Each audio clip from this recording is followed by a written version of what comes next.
안녕하세요 여러분, 100% 국어입니다. 반갑습니다. 이번 시간은 클리닉 문법 특강 9번째 시간입니다. 문장의 구조에 대해서 배워볼 차례입니다. 우리가 지난번에 문장 성분을 했습니다. 그리고 오늘은 그것과 관련해서 문장 성분이 모여서 만들어지는 문장, 그 문장의 구조를 한다는 거죠. 사실 여러분, 문장이라는 것에 대해서 다시 한번 얘기해 보면요. 문장은 완결된 의미의 단위입니다. 완결이라는 건 완전히 끝났다라는 거죠. 그 완결된 의미의 단위, 이것을 문장이라고 합니다. 그런데 여러분이 여러 가지 문장을 만들면서 언어 생활을 지금 영위하고 있잖아요. 근데 이런 과정에서 우리가 문장을 만들었을 때 어떤 한 가지 형태만은 아니거든요. 그 다양한 구조를 살펴보자라는 겁니다. 그래서 문장의 구조를요, 크게 두 가지로 나누어 살펴볼 수가 있는데요. 그 첫 번째가 바로 뭐냐면 문장의 구조 두 가지. 그 첫 번째가 혼문장입니다. 혼문장. 이때 호자는 하나라는 뜻이 있습니다. 순 우리말이고요.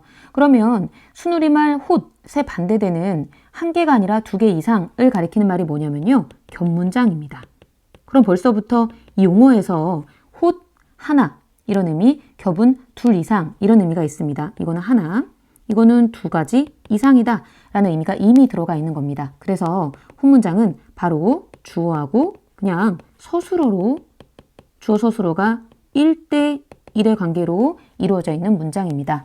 예를 들기가 어렵지가 않은데요. 많이 쓰고 있습니다. 하늘이 푸르다, 나는 밥을 먹는다, 이런 것들이 다 혼문장입니다. 문장이 길어도 됩니다. 나는 밥을 빨리 먹었다, 이렇게 해도 역시 혼문장입니다. 그 다음에 겹문장으로 가볼게요. 제가 방금 전에 문장의 길이와 상관없어요 라고 말했잖아요. 이건 좀 알고 있으세요? 문장이 길어 보이더라도 그 안에 주어와 서술어가 하나씩만 들어있다면 그것은 혼문장입니다. 자, 그리고 겹문장인데요. 겹문장은 두 가지로 나누어집니다. 하나는 아는 문장이고요. 하나는 아는 문장. 그 다음에 두 번째는 이어진 문장입니다. 아는 문장은 여러분 뭔가를 안고 있다는 얘기잖아요. 그러니까 이런 모양새입니다. 보시죠. 주어하고 서술어가 있습니다. 주어하고 서술어가 이렇게 하나의 문장을 이루는데요. 그 안에 주어하고 서술어의 관계가 이렇게 들어있는 거예요. 이게 아는 문장입니다. 그래서 제가 지금 이렇게 파란색으로 표시하고 있지 않습니까? 이게 아는 문장이에요. 그러면 이 안에 이 녹색 보이시죠? 이 안에 아는 문장이 안고 있는 이것을 뭐라고 하냐면 안긴 문장이라고 합니다. 안겨 있기 때문이죠. 어렵지 않죠? 겉에서 안고 있는 큰 문장과 안에 안겨 있는 문장입니다. 그리고 사실 안긴 문장은 같은 말이 있는데요. 지난 시간에 개념을 언급했던 문장 속에 주어와 서술어가 들어있는 것, 이것을 절이라고 합니다. 그래서 아는 문장은 안긴 문장을 안고 있다. 이때 안긴 문장은 절과 같은 말이다. 이렇게 이해해 주시면 됩니다. 그리고 이어진 문장은요. 주어하고 서술어가 이렇게 있는데요. 아직 문장이 안 끝났습니다. 끝나지 않은 상태로 또 이어서 주어하고 서술어가 있고 온점을 찍는다든지 느낌표나 물음표나 말줄임표를 찍음으로써 이제 온전히 문장이 딱 끝나게 되는 거예요. 그래서 이어진 문장은 이렇게 이어져 있는 문장입니다.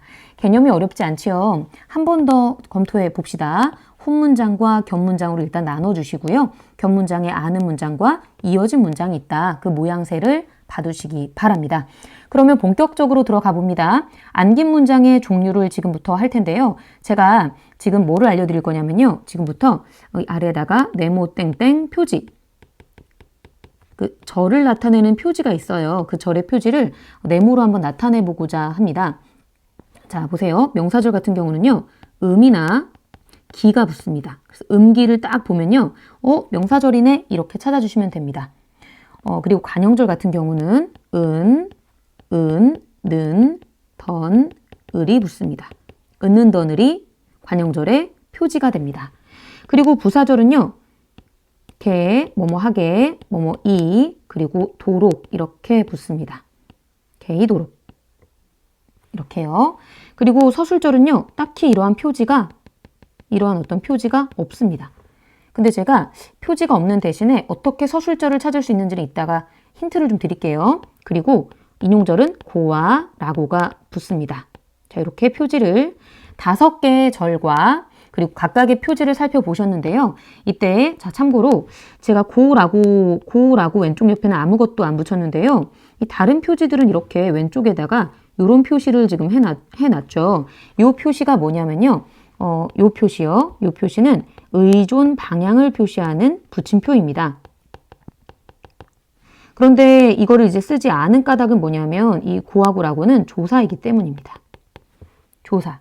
조사는 단어로 인정되었던 거 기억하실까요? 그래서 조사는 분리성이 있기 때문에 굳이 붙임표를 쓰지 않습니다. 그런데 음기 같은 경우는요.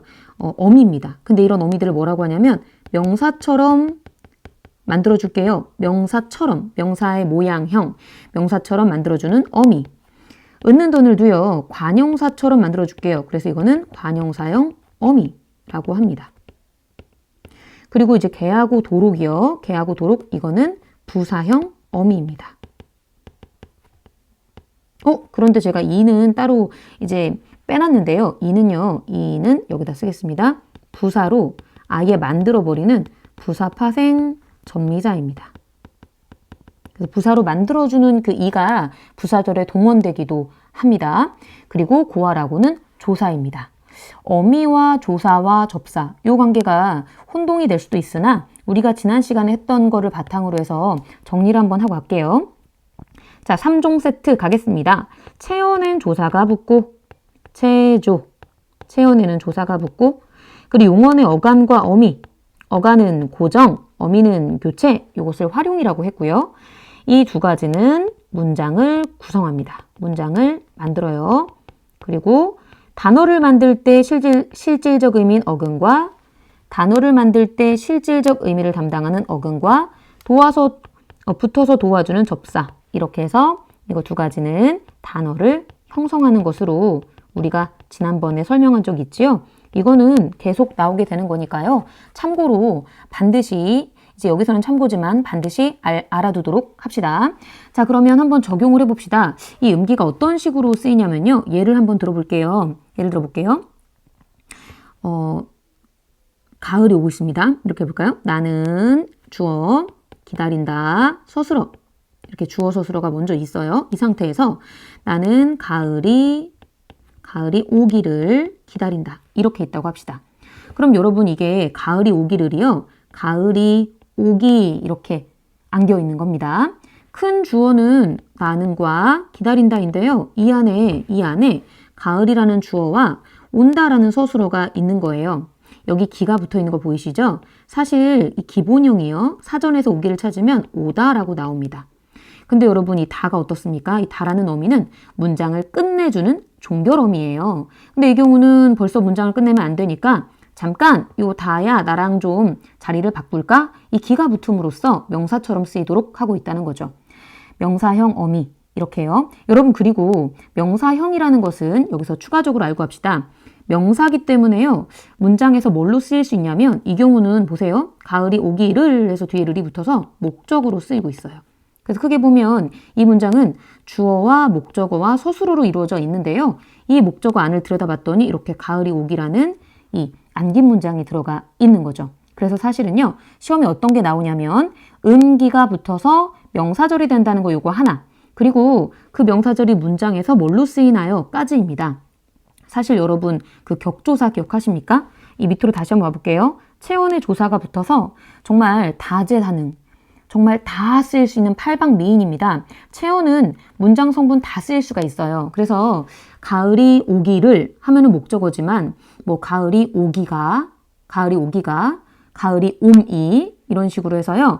이 명사처럼 쓰이면서 주어로도 쓰이고 이 명사형미가 붙어서 주어로도 쓰이고 목적어로도 쓰이고 서술어로도 쓰입니다. 여러분이 찾아내시면 됩니다. 다시 한번 정리해 볼게요. 자, 갑니다. 명사절은 음기가 붙습니다. 명사절은 음기. 우리가 이미 쓰고 있어요. 오기를 이렇게 아니면 하고 이제 음만 붙기도 하는데요. 어쨌든 이 음기, 미음만 붙기도 합니다. 음기. 그리고 문장에서는 주어나 목적어나 서술어 다양하게 쓰인다. 이렇게 이해하시면 됩니다. 자, 그러면 두 번째 관형절로 갑니다. 이런 얘기를 한번 해볼게요. 관형절의 예는 제가 두 가지를 들어보려고 하는데요. 이렇게요. 키가 작은 꽃이 꽃이 피었다. 이렇게 해볼게요. 그러면 꽃이 피었다가 이 문장의 큰 주어와 서술어입니다. 그런데 이 상태에서 키가 또 주어고요. 작은 서술어가 또 들어가 있으니 자, 요렇게 이렇게 안겨 있는 거죠. 마찬가지 작은에 좀 주목을 해보시면요. 작은은 원래 기본형이 작다입니다. 그 작다에 다 문장을 끝내버리니까요. 다 대신에 은을 붙여가지고 관용사용을 붙여서 이렇게 관용절이 된 거죠. 제가 예를 2개 들어보겠습니다 라고 했는데요. 예쁜 꽃이 피었다도 마찬가지입니다. 무슨 말이냐면 주어하고 서술어 들어가 있죠. 그리고 예쁜 말이에요. 많은 친구들이 예쁘는 관용절이라고 잘 발견하지 못하는데요. 이것도 마찬가지 예쁘다거든요. 예쁘다에 니은이 붙어서 관용절로 쓰이고 있는 거예요. 그러면 선생님 이거는 서술어인데 주어는요? 주어는 이 꽃이 예쁘다입니다. 근데 꽃이 예쁜 꽃 이렇게 해서 뒤에 꽃이랑 겹치기 때문에 앞에 주어가 생략이 된 것뿐 이것도 관용절이 맞습니다. 주어가 생략이 되더라도 관용절이구나 이렇게 봐주시기 바랍니다. 정리합니다. 관용절은 은는 더늘이 붙는 거고요. 은는 더늘 붙는 거 한번 확인해 볼게요. 다시 한번 아까의 명사절에서는 여기 기가 붙은 거 확인했고요. 여기는 니은이 이렇게 붙어 있고요. 은이 붙어 있고요. 여기 니은이 이렇게 붙어 있습니다. 이런 것들이 관용절이 됩니다. 자, 그러면 이번에는 부사절이 제가 아까 표지가 개, 이, 도록 이런 말이 있다고 했는데요. 이제 꽃 얘기를 좀 더 한번 이어서 해볼까요? 꽃이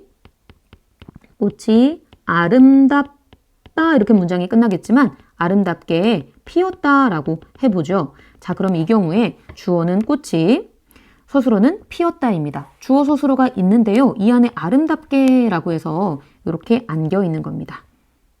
선생님 주어가 없어요. 여기 주어가 원래 들어가야 되는데요. 꽃이 아름답다라는 거죠. 그래서 앞에 큰 주어인 꽃이와 똑같기 때문에 주어가 생략이 된 겁니다. 꽃이 아름답게 피었다라는 문장이 들어가 있는 거예요. 하나만 더 해볼까요? 비가 내립니다.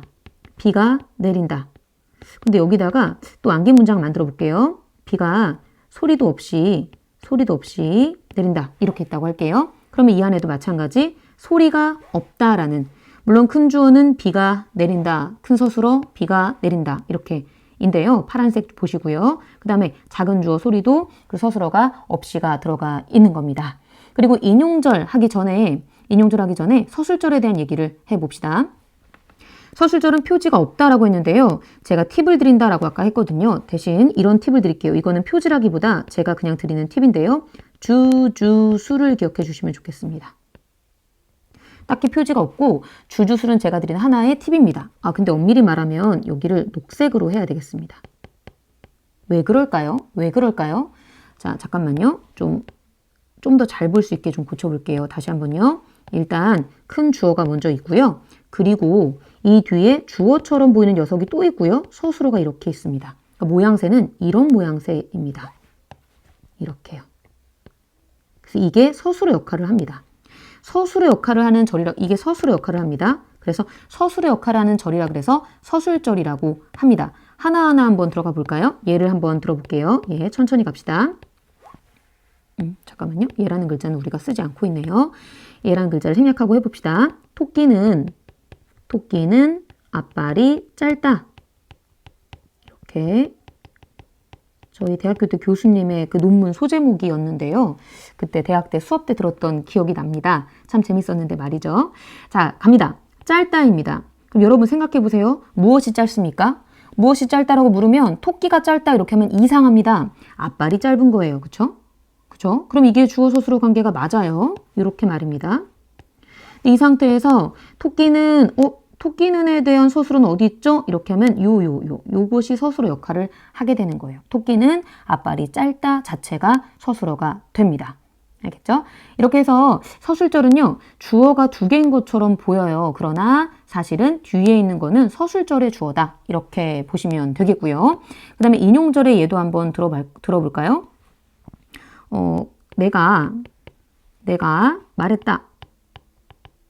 내가 말했다. 이렇게 하면은 큰 주어, 큰 서술어입니다. 그런데 이제 여기다가 내가 가을이 왔다고 말했다. 이렇게 해볼게요. 가을이 왔다고. 이렇게 하면 이게 바로 이렇게 안긴 문장이 되는 겁니다. 자, 정리해 보겠습니다. 부사절 개, 이, 도록이었고요. 서술절은 표지가 없습니다만 주주술 이런 모양을 기억해 주시고 인용절은 고와라고라는 표지가 있습니다. 그리고 크게 봐서 이 절들은요. 안긴 문장들이고요. 5가지 유형이 있다. 이렇게요. 그리고 지금까지 여러분 아는 문장에 대해서 저와 함께 보셨습니다. 훈문장, 견문장으로 나뉘고 아는 문장까지 한 거고요. 이어서 이어진 문장에 대해서 살펴보도록 하겠습니다. 자, 그러면 이어진 문장입니다. 여러분 이어진 문장은요. 대등과 종속 2가지가 있습니다. 그리고 사실은요. 이 대등의 유형으로 3가지가 있고요. 종속은 출판사마다 좀 차이는 있지만 대부분 5가지로 놓습니다. 이렇게 하나, 둘, 셋, 넷, 5가지. 자, 갑시다. 대등은 나열입니다. 그리고 대조, 선택 이렇게 되고요. 일단 쓰겠습니다. 종속은 원인, 조건, 의도, 그리고 양보, 배경입니다. 제가 먼저 이렇게 쭉 쓰긴 했습니다만 사실은요. 이 대등이란 말에 대해서 먼저 이해를 하셔야 됩니다. 대등은요. 앞문장과 뒷문장이 있다고 할게요. 앞문장과 뒷문장이 있다고 할게요. 그러니까 앞에 주어하고 서술어가 있잖아요. 그리고 뒤에도 주어하고 서술어가 이렇게 이어져 있습니다.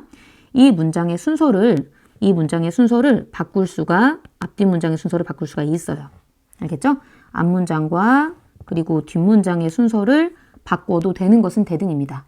대등이라는 말 자체가 2개가 대등하다, 같은 자격이다 이런 의미가 있기 때문에 앞문장과 뒷문장이 대등한 자격이에요. 바꿔도 됩니다. 그런데 종속이라는 건요. 하나가 다른 쪽에 속해 있다라는 뜻이거든요. 그래서 앞문장과 뒷문장의 순서를 바꿀 수가 없어요. 두 개의 무게가 다르거든요. 그래서 이거 2개를 바꿀 수가 없다. 종속돼 있다. 이렇게 먼저 봐주시기 바랍니다. 자, 그러면 나열, 대조, 선택입니다. 이거를 일일이 다 외운다기보다는 나열하는 거기 때문에 순서 상관없다. 대조적인 거기 때문에 순서 상관없다. 이런 식으로 이해를 해주세요. 그러니까 나열은 주로 고라는 어미로 연결이 됩니다. 바로 예를 들어 볼게요. 예를 들어서 고라는 어미인데요. 예를 들어서 나는 뭐 산이 좋고 바다가 좋다. 바꿔볼게요. 바다가 좋고 산이 좋다. 이렇게 해도 말이 되는 거죠. 그죠? 바꿔도 말이 됩니다. 그 다음에 대조는요. 반대입니다. 그래서 뭐뭐 하지만 이런 식의 표지를 많이 쓰고요. 이거 똑같이 해봅시다. 산이 좋지만, 그럴 수도 있죠. 산이 좋지만, 바다가 싫다. 산이 좋지만, 바다가 싫다. 바꿔볼게요. 바다가 싫지만, 산이 좋다. 의미가 달라지지 않습니다. 선택도요. 선택하는 어미로서 든지 많이 쓰는데요. 이렇게 하든지 저렇게 하든지 있죠. 그러니까, 뭐, 산으로 가든지, 바다로 가든지, 이렇게 문장을 연결해 볼게요. 가든지 마음대로 하자. 이렇게 할 때 산으로 가든지 바다로 가든지 이렇게 이어져 있죠. 순서를 바꿔도 말이 된다. 이렇게 보시면 돼요. 순서를 바꿀 수 있다. 이렇게 보시면 됩니다.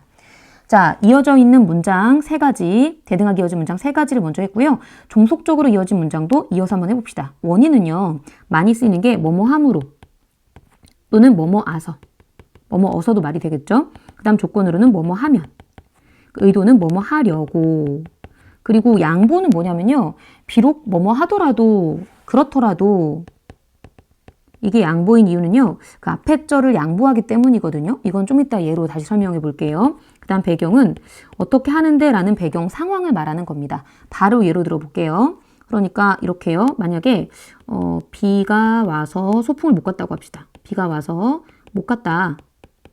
비가 와서 나는 소풍을 못 갔다. 좀 줄여서 비가 와서 못 갔다 이렇게 적어볼게요. 그럼 여기에 이게 아서가 들어가 있는 거거든요. 그리고 바꾸면 이상합니다. 못 가서 비가 왔다. 의미가 뒤틀립니다. 의미가 달라지죠. 그래서 이거는 종속적으로 이어진 문장입니다. 그 다음에 면. 비가 오면 내일 소풍에 못 간대. 비가 오면 나는 내일 소풍에 못 간다. 이렇게 하면 이 면이 붙음으로써 바꾸면 이상합니다. 소풍을 못 가면 비가 온다. 이렇게 해요. 그 다음에 비가 오려고는 의도가 좀 이상하니까 이렇게 해볼게요. 나는 책을 보려고 도서관에 갔다. 이렇게. 그럼 바꾸면 이상합니다. 도서관에 가려고 책을 봤다. 이렇게 되니까요. 그죠?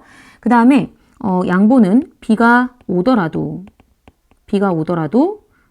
그곳에 뭐 가자 이렇게 해볼게요.